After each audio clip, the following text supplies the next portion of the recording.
Hello friends, पीके medical channel में मैं पंकज विश्वकर्मा आप लोगों का बहुत बहुत स्वागत करता हूं। बच्चों, आज का ये वीडियो बहुत ही इम्पोर्टेंट है और इम्पोर्टेंट होने के साथ साथ ये भी जानते रहिएगा कि ये साइटोलॉजी का लगभग लास्ट वीडियो है। चलिए आज का अपना टॉपिक स्टार्ट किया जाए, जिसका नाम है सेंट्रोसोम तारक काय। बेहद ही इम्पोर्टेंट टॉपिक है और इसे हम लोग ध्यान से देखेंगे, लास्ट तक देखेंगे, समझेंगे, क्योंकि मेडिकल एग्जाम में इससे क्वेश्चन तो पूछे ही जाते हैं। साथ साथ आपके प्रैक्टिकल में याद रखिएगा, प्रैक्टिकल के दौरान भी इस चीज से क्वेश्चन पूछे जाते हैं। ध्यान दीजिएगा। चलिए स्टार्ट करते हैं।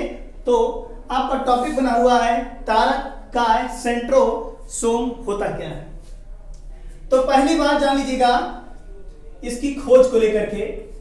इसकी जो खोज है वो दो बार हुई है।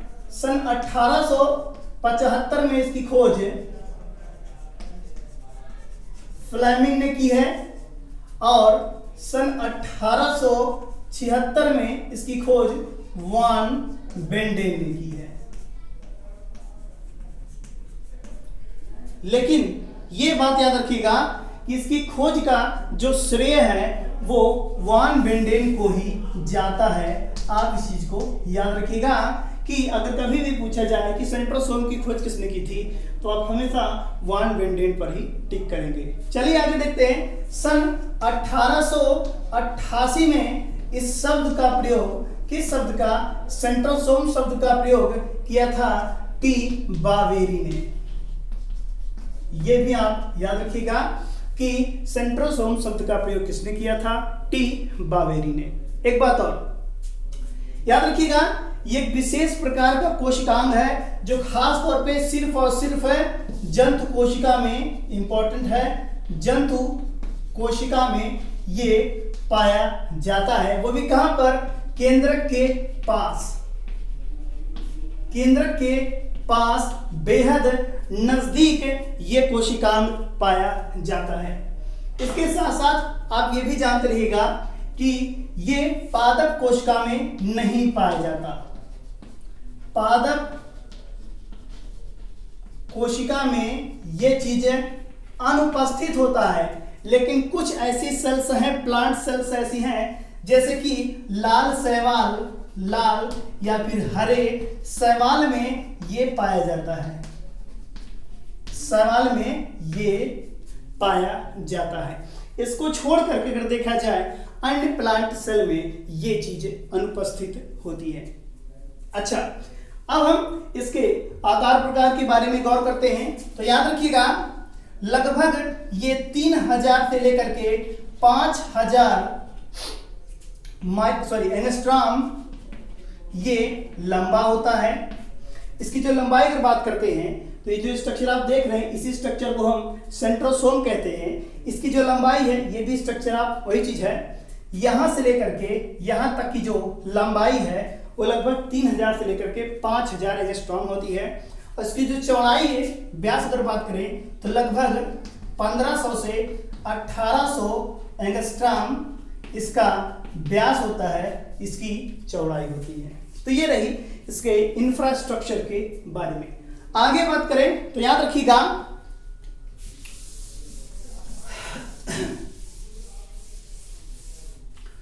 तारक काय एक्चुअली होता क्या है। याद रखिएगा ये 9 नलिकाओं का एक समूह है। कितनी? 9 नलिकाओं का ये एक समूह होता है। यहां आप देख रहे हैं ये 1 2 3 4 5 ऐसे 9 इधर हैं और इधर भी 1 2 3 4 5 ऐसे 9 यहां इधर हैं। तो 9 नलिकाओं का एक समूह होता है जिसे हम कहते हैं सेंट्रोसोम। हमेशा याद रखिएगा इसमें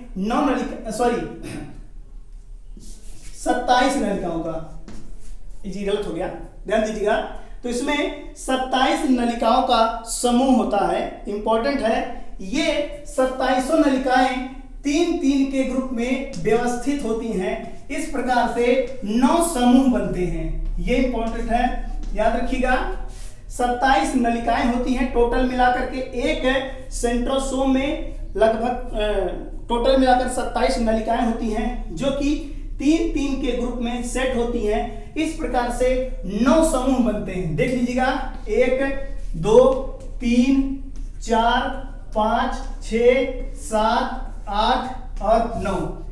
प्रत्येक समूह में 3-3 नलिकाएं होती हैं और सभी को जोड़ दिया जाए तो टोटल नलिकाओं की संख्या 27 होती है। तो सेंट्रोसोम है क्या? ये 27 नलिकाओं का एक समूह होता है जो कि 3-3 के ग्रुप में बटे होते हैं। इस प्रकार से कुल 27 समूह पाए जाते हैं।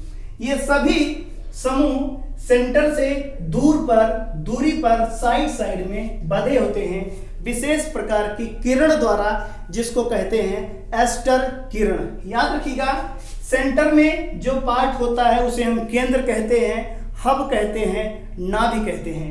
इसी नाभि से ये निकल रही हैं एस्टर किरणें। ये कौन सी किरणें हैं? एस्टर रेज है ये। इन्हीं एस्टर किरणों के फैलाव के कारण से ये सभी नलिकाएं साइड में किनारे व्यवस्थित होती हैं। तो याद रखिएगा, इंपॉर्टेंट है, वेरी इंपॉर्टेंट। तो अभी तक आपने क्या लिखा कि इनमें 27 नलिकाएं होती हैं जो 3-3 के ग्रुप में साइड में बंधी होती हैं। ये सभी सेंटर में हब द्वारा जुड़ी होती हैं, नाभि द्वारा, केंद्र द्वारा जुड़ती हैं। इस क्षेत्र के द्वारा एक विशेष प्रकार की किरणें रिलीज की जाती है जिसे एस्टर किरण कहते हैं। इन्हीं एस्टर किरणों के कारण से ये सभी नलिकाएं साइड में फैली होती हैं अथवा एक दूसरे से जुड़ी होती हैं। एक बात और देखा जाए तो जो तारककाय है, तारककाय ये हमेशा देखा जाए 2 के समूह में होता है। यानी कि कह सकते हैं कि 2 तारक केंद्र, 2 सेंट्रियोल्स एक दूसरे के साथ ही पाए जाते हैं, हमेशा साथ पाए जाते हैं। अथवा ये कह सकते हैं कि सेंट्रोसोम हमेशा डबल होते हैं, दोनों एक दूसरे के 90 डिग्री के आसपास ये सेट होते हैं। याद रखिएगा, एक तारक का ये हो गया और एक तारक का ये हो गया, दोनों एक साथ ही पाए जाते हैं। हमेशा रखिएगा कि कभी भी अगर पाए जाएंगे तो केंद्रक के नजदीक में होंगे। इसके अलावा 2 तारक का केंद्र, 2 तारककाय एक दूसरे के साथ जुड़े रहेंगे 90 डिग्री पर। इसलिए इन्हें डिप्लोसोम भी कहा जाता है। डिप्लोसोम, इन्हें डिप्लोसोम भी कहा जाता है क्योंकि ये 2 के ग्रुप में होते हैं, हमेशा याद रखिएगा। और इनके बीच में जो कोण होता है वो 90 डिग्री का एंगल होता है। 90 डिग्री पर ये एक दूसरे से जुड़े होते हैं। ये बात इंपॉर्टेंट है, आप याद रखिएगा। संरचना की जहां तक बात करते हैं, संरचना हो गया है। आइए फंक्शन की बात करते हैं। तो फंक्शन में आप हमेशा याद रखिएगा कि इनका एकमात्र काम है, वो क्या है? कोशिका विभाजन, कोशिका विभाजन यानी कि सेल डिवीजन में सहायता करना, में मुख्य भूमिका निभाना।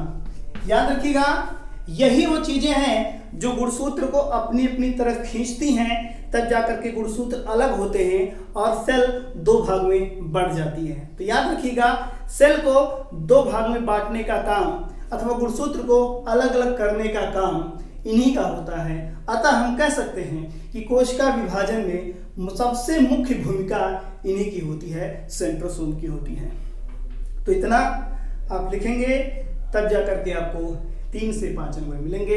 बेहद इंपॉर्टेंट है। आई होप आपको ये चीज समझ में आ गया होगा। स्ट्रक्चर आप ये वाला बनाएं या फिर जो मैंने यहाँ बनाया था वो वाला बनाएं, दोनों चीजें सेम है। अच्छा, एक बात और याद रखिएगा,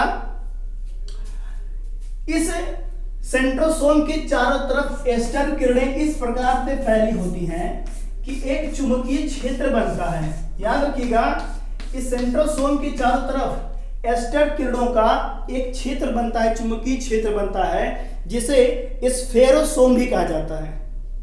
याद रखिएगा, स्फेरोसोम।